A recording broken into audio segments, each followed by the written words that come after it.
Item Number SCP-029. Object Class Keter. Description: SCP-029 appears to be a pubescent female of Asiatic Indian descent. She appears to suffer from alopecia universalis. Over 80% of her pigmentation is a true black, while the rest of her skin has a complete lack of melanin to the point of albinism. Her eyes are also a dark black in color. SCP-029 has severe homicidal tendencies and has displayed a remarkable ability to use any item as a weapon. However, she has a severe compulsion against shedding blood, preferring instead to strangle her victims. SCP-029 has demonstrated dexterity and physical reactions 4 times as fast as the average human. SCP-029 has also displayed extensive resistance to damage of all forms. Both of these extra-human abilities are greatly hampered in the presence of bright or direct light, natural or artificial. In addition, any males who come within the presence of SCP-029, an area defined by her current perception, find themselves pliant to her will. Such males become willing to kill or even die for SCP-029. SCP-029 refers to herself as which roughly translates to Daughter of Darkness, Daughter of Shadows, or Daughter of Night. Interviews with SCP-029 have proven difficult to conduct. Due to SCP-029's constant attempts to kill or convert all who speak with her, over her years of captivity, the black patches on her skin have increased in size.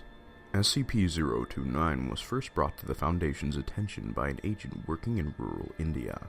An attempt on his life led him to a small cult of men who claimed to be thuggies in service of the Daughter. Several weeks of investigation proved that they believed the world to be in the last years of the Kali Yuga, and that, by sacrificing 1 million lives to the Daughter of Darkness, they could raise their goddess and end the world.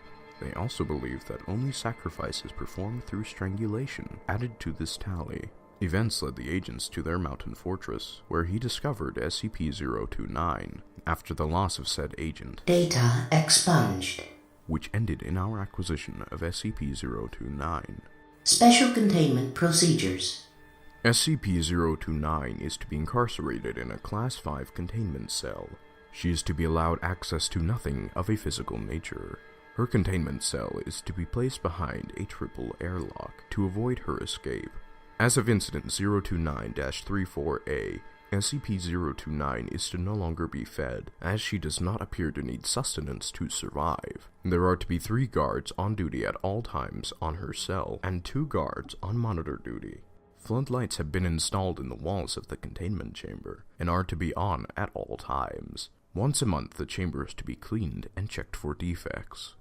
Under absolutely no circumstances are any men to encounter SCP-029 in any manner. Any males who do encounter SCP-029 are to be held under Class 3 detention for interviewing before termination. SCP-029 has requested a bed, denied, a blanket, denied, books, denied, clothes, denied. This is ridiculous.